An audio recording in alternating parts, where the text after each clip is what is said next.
Hello friends, Adam here with FED. So with Engage just being a couple days away now, Nintendo has decided to release some more footage for the DLC rings. Those being Edelgar, Claude, and Dimitri for one ring and Tiki as another. So today we're going to take a look at one of these being Edelgar, Dimitri, and Claude because I think theirs is probably deserves the most explanation. It's kind of a lot, honestly. There's a ton going on here between the three of them.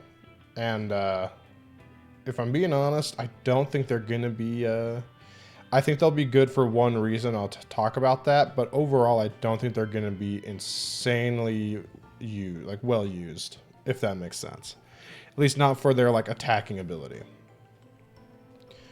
So they have a really interesting quirk where there's three of them. We know that. There's three, Edelgard, Claude, and Dimitri, and you're wondering, do you get to choose which one is out there at a time?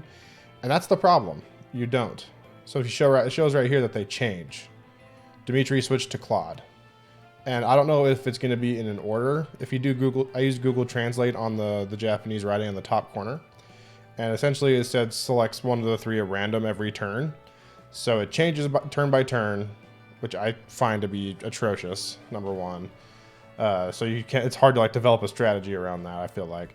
Number two, if it's at random, you really can't develop a strategy around that, right? So that's frustrating to me personally. But that is less important than what they have here. This is a really broken ability, if you ask me. This is 120% HP. So they get 20% extra experience, just like their personal skills in Three Houses, which is fitting, right? It works out. I'm not mad about it. Not mad about it. It makes some sense. See, look at that. So much experience. Wow. Whoa. Alir, you're so strong.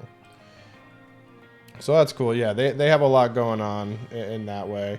To get to the more specifics of the differences between Edelgard, Claude, and Dimitri, we need to look at some other stuff. Oh. So this is Edelgard's special ability or attack thing. She can she essentially uses a gambit. Oh, whoops. Man, stop turning on. It's almost like she uses the Blaze Gambit or something, but it was just a normal attack. So it just uses Thoron here. I'm assuming that's Thoron. It looks like Thoron, acts like Thoron, probably is Thoron. And boom, on fire. So that's cool. That's a whole thing that Edelgard gets to do. Lights the area on fire. A lot of terrain manipulation in this game. I'm pretty excited about it, actually. Dimitri's seems a little underwhelming to me. So he can nullify damage from a singular archer or other long-range foe, is my understanding. So it's essentially like Aegis, except like a guaranteed one-time use, and it's all the damage gone.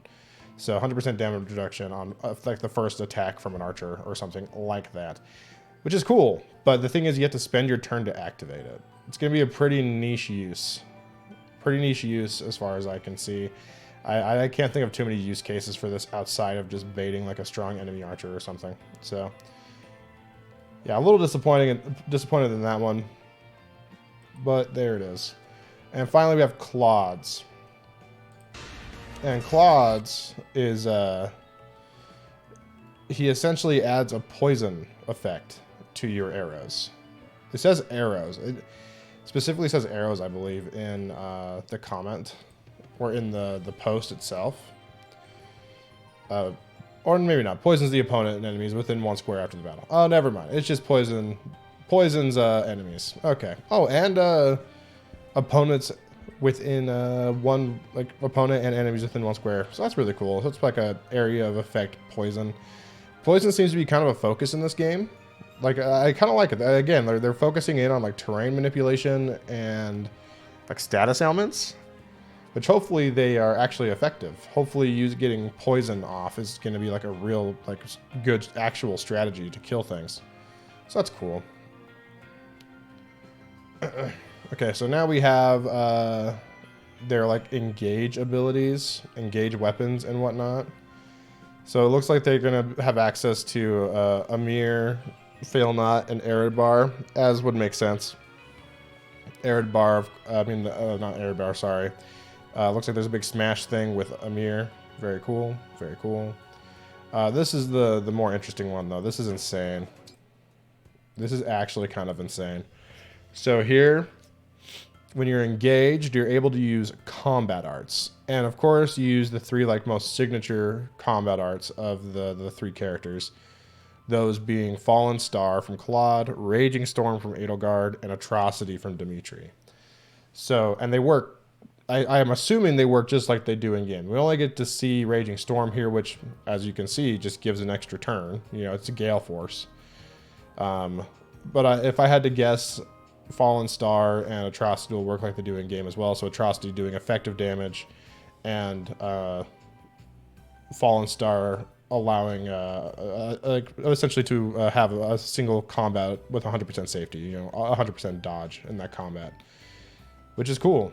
Also, really cool animation for Raging Storm there. That's better than what we got in Three Houses. That's for dang sure. Apparently, it takes up some of your engage meter to do that, though. So that's cool. Big fan of that. Big fan of that. I think this ring or bracelet or whatever has opportunity to be incredibly fun to use. The only thing I see being broken about it, is potentially the experience gain. Otherwise, I think it's going to be a fairly tame emblem to play with. I don't think this DLC is going to break the game, but I could be wrong. Maybe the 20% extra experience is enough to put you really far ahead of the curve. Maybe using this super ability is going to be really good. It's just 3 attacks in a row, and maybe I don't know. Maybe things like lighting the enemies on fire and applying poison to them is going to be really good. Who knows? But from what I can see, the Three Houses Lords are going to be a pretty fun one to mess with. And I like the hair color they give, by the way. They give like the purple, like the dark purple hair to units. Yeah, it might be one of my favorites so far. Anyways, thanks for watching, guys. Make sure to like the video, subscribe to the channel for more Fire Emblem Engage content. Of course, we will be playing it on the channel. We're going to be talking about it ad nauseum like crazy. And it's going to be a really great time. I'm really excited. Thanks for watching, guys.